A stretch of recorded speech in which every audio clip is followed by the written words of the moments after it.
ಇದೇನಿದು ಹೊರಗಡೆ ಎಲ್ಲ ಲೈಟ್ಸ್ ಆನೇ ಇದೆ, ಇಲ್ಯಾಕೆ ಆಫ್ ಆಗಿದೆ? ಜೋಗಿಯವರೇ,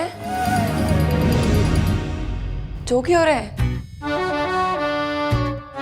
ಜೋಗಿಯವರೇ, ಪ್ಲೀಸ್ ಆಟ ಆಡಿಸ್ಬೇಡಿ ಜೋಗಿಯವರೇ. ಎಲ್ಲಿದ್ದೀರಾ ಜೋಗಿಯವರೇ?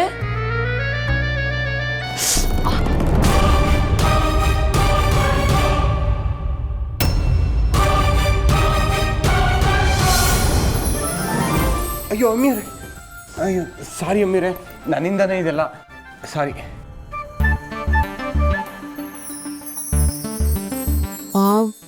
ಜೋಗಿಯವರೇ, ಎಷ್ಟು ಚೆನ್ನಾಗಿ ಡೆಕೋರೇಟ್ ಮಾಡಿದ್ದೀರಾ, ಏನು ವಿಶೇಷ? ಅದು ನೀವು ಮನೆ ಬಿಟ್ಟು ಹೋಗಿ ಸಾನೇ ದಿನ ಆಗೋಗಿತ್ತಲ್ಲ, ಅದಕ್ಕೆ ವಾಪಸ್ ಬರ್ತಾ ಇದ್ದೀರಾ, ಏನಾರ ಸ್ಪೆಷಲ್ಲಾಗಿ ಮಾಡುವ, ಸರ್ಪ್ರೈಸ್ ಕೊಡುವ ಅಂದ್ಕೊಂಡೆ. ನೋಡಿದ್ರೆ ನನ್ನ ಸರ್ಪ್ರೈಸಿಂದ ನಿಮಗೆ ನೋವಾಗೋಯ್ತು. ಜೋಗಿಯವರೇ, ನೀವು ಕಾಲೆಲ್ಲ ಮುಟ್ಬೇಡಿ ಬಿಡಿ, ಹೆಂಡತಿ ಕಾಲು ಮುಟ್ಬಾರ್ದು ಬಿಡಿ. ಯಾರಮ್ಮಿಯವರೇ ನಿಮ್ಗೆ ಹಂಗೆ ಹೇಳಿದ್ದು? ಆ ಕೃಷ್ಣ ಪರಮಾತ್ಮನೇ ರಾಧೆ ಕಾಲಿಟ್ಕೊಂಡು ಪೂಜೆ ಮಾಡ್ತಾ ಇದ್ನಂತೆ.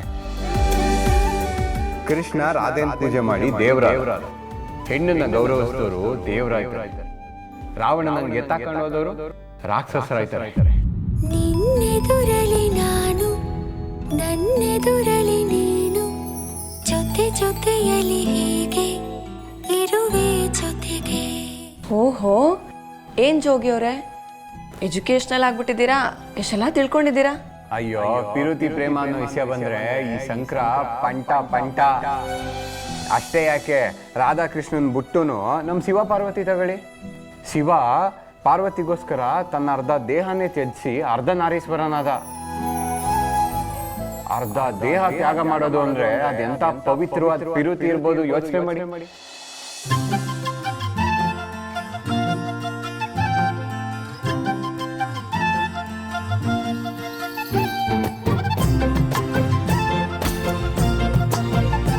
ಅದ್ಯಾವರು ನಮಗೆ ಹೆಣ್ಮಕ್ಳನ್ನ ಹೆಂಗೆ ಪಿರುತಿ ಮಾಡಬೇಕು, ಹೆಂಗೆ ಬಾಳ್ವೆ ಮಾಡಬೇಕು, ಹೆಂಗೆ ಗೌರವಿಸ್ಬೇಕು, ಇದನ್ನೆಲ್ಲ ಹೇಳ್ಕೊಟ್ರು.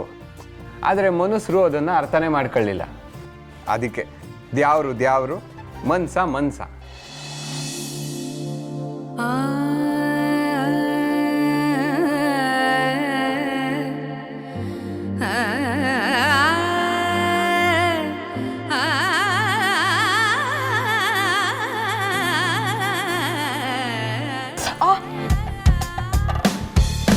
ನೀನೇ ದೊರೆತ ಮೇಲೆ ಬೇರೆ ಕನಸಿಗೆ ಸರಿ ಎಲ್ಲಿದೆ ಜೀವವೇ ಮೆತ್ತಗೆ ಮಾಡ್ತೀನಿ.